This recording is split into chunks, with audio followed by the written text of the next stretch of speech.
Hi, my name po is Marflor P. Galapon from BSBA HRDM-2. So today po, I'm going to discuss the topic, Changing a Harmful Social Convention, Female Genital Mutilation or Cutting.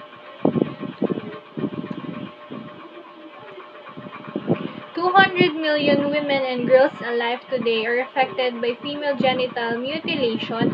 This harmful practice not only affects girls and women in Africa and in Middle East, where it has been traditionally carried out, but also touches the lives of girls and women living in migrant communities in industrialized countries.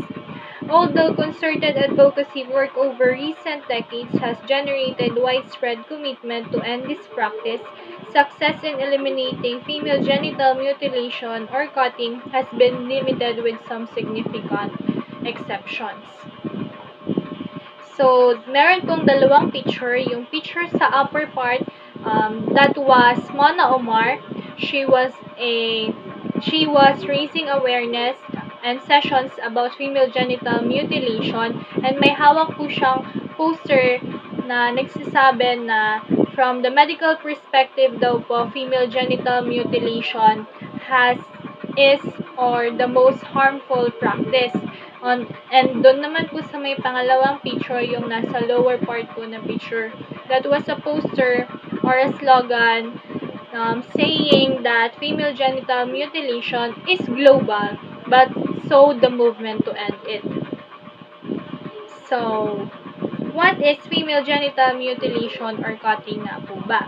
Female genital mutilation or cutting refers to all procedure involving partial or total removal of the female external genitalia or other injury to the female genital organs for non-medical reasons.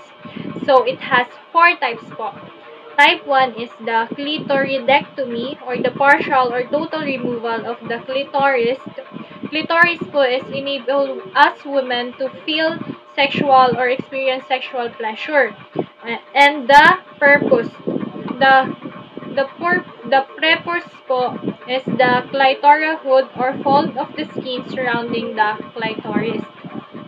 So, the type 2 po is the excision, partial or total removal of the clitoris and the inner labia with or without excision of the outer labia. The labia po is the lips that surround the vagina. Type 3 is infibulation, narrowing the vaginal opening by creating covering seal. The seal is formed by cutting and repositioning the inner and the outer labia with or without the removal po of the clitoris. And the type 4 naman po is all other harmful procedure to the female genitalia for non-medical purposes. Example is pricking, piercing, insane, scraping, and cauterizing, or the burning of the genitalia area. So, female genital mutilation daw po is traditionally called as female circumcision, but later on pinalitan po because nagkikreate po siya ng confusion between what is female circumcision and what is male circumcision. Yung female circumcision daw po is cases siya ng girls and women na nagmamanifest ng deep-rooted gender inequality that assigns them an inferior position in society and has a profound physical and social consequences. While di ba po ang female circumcision naman po is defined as which may help or prevent the transmission of HIV or AIDS, and can also help in medical concerns like reducing the risk of having cervical cancer. And the use of the word mutilation therefore reinforces the idea that this practice is a violation of girls' and women's human rights and thereby helps promote national and international advocacy toward its abandonment. So, in some local communities po, yung parents, ang pagkakaintindi nila sa mutilation is nagsasuggest na they are mutilizing their daughters in some area. Nagdo-draw daw po ito ng attention ng risk ng demonizing other cultures, religions, and communities. Kaya, as a result po, they come up with the term cutting. So, what is the goal of the female genital mutilation or cutting. Based on psychosexual reasons po, FGM is carried out as a way to control women's sexuality, which is sometimes said to be insatiable if parts of the genitalia, especially the clitoris, are not removed. It is thought to ensure virginity before marriage and fidelity afterwards, and to increase male sexual pleasure. So, gaya nga po ng nasabi kanina, female genital mutilation has no benefit at all, and pwede pa po siyang makalid sa immediate health risk as well as a long-term complication to women's physical, mental, sexual, and well-being. Lalo na pa pag nabubuntis at nanganganak yung isang babae, mas tumataas yung possibility na mahirapan silang manganak or worse, mag-cause pa po ng death nila. So, where is the female genital mutilation or cutting practice? The majority of girls and women at risk of undergoing female genital mutilation or cutting live in some 28 countries in Africa and Middle East. The practice has also been reported among certain population in India, Indonesia, and Malaysia. FGM is a global problem and is also practiced in Asia and Latin America.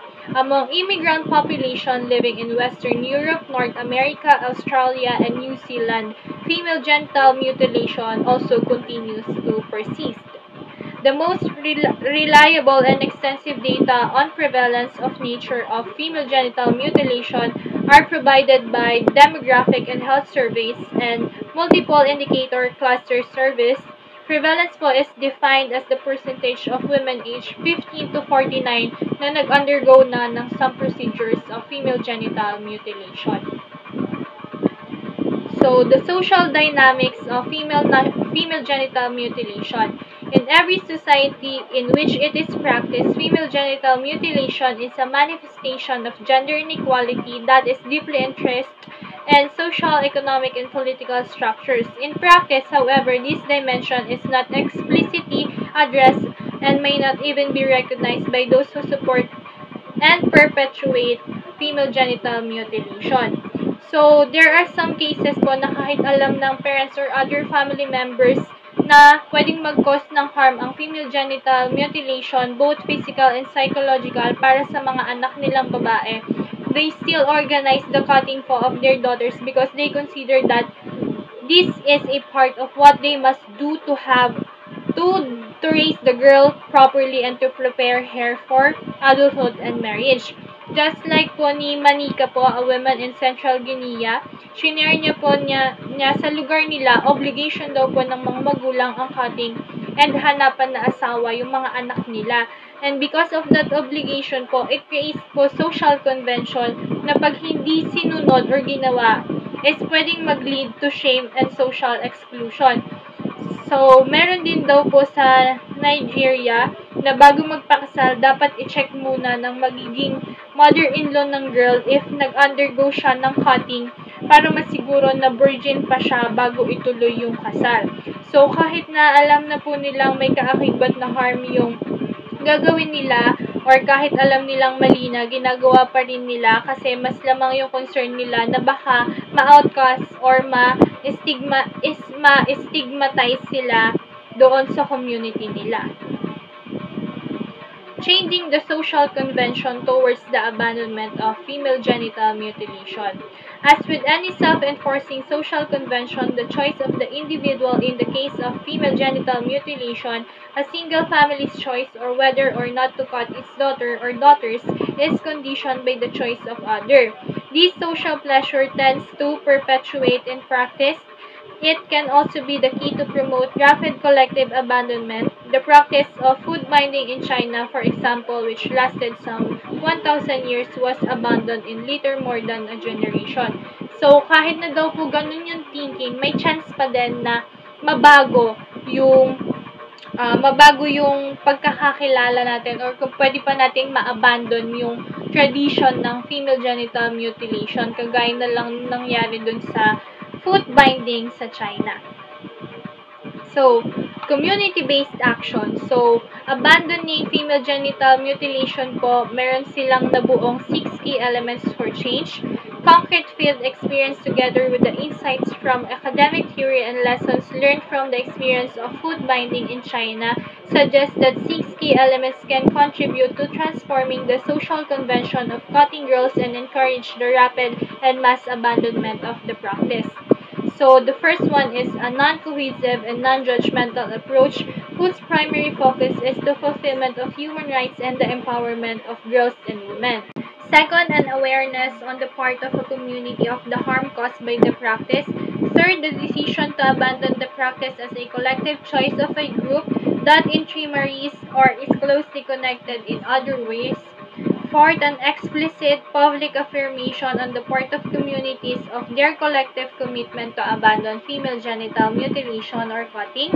Fifth, a process of organized diffusion to ensure that the decision to abandon female genital mutilation is spread rapidly from one community to another and is sustained. And last one, an environment that enables and supports change. Female genital mutilation and cutting and human rights. The practice of female genital mutilation cutting violates the human rights of an estimated 3 million girls and women every year in Africa and in the Middle East alone. Meanwhile, increasing migration has made female genital mutilation and cutting a growing concern beyond the countries which it is traditionally practiced. The impact of all types of female genital mutilation and cutting on girls and women is wide-ranging, and the practice compromises the enjoyment of human rights including the right to life, the right to physical integrity, the right to the highest attainable standard of health, including maturity, reproductive, and sexual health, as well as the right to freedom from physical or mental violence, injury, or abuse. The practice is also a violation on the rights of the child to development, protection, and participation. Creating an enabling environment for change.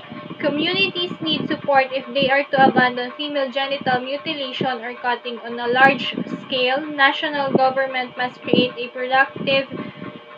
protective environment for women and children and support abandonment on the practice through social measures and appropriate legislation. Advocacy and awareness raising activities involving media and opinion leaders also play an important role in increasing local, national, and international level commitment. So, gaya nga po dun sa yung abandonment na 6 key elements na buo nila, yung pang-last po dun is yung an environment that enables and support change. Para sa akin, yun po yung pinaka-importanting part or pinaka-importanting na key dun sa mga element na nabuo nila. Kasi nga naman po, hindi nga naman po talaga totally maa-abandon yung isang tradition kung hindi susuportahan ng buong country or ng mga leader ng countries. So, in conclusion po, ending female genital mutilation or cutting is an ever-growing reality.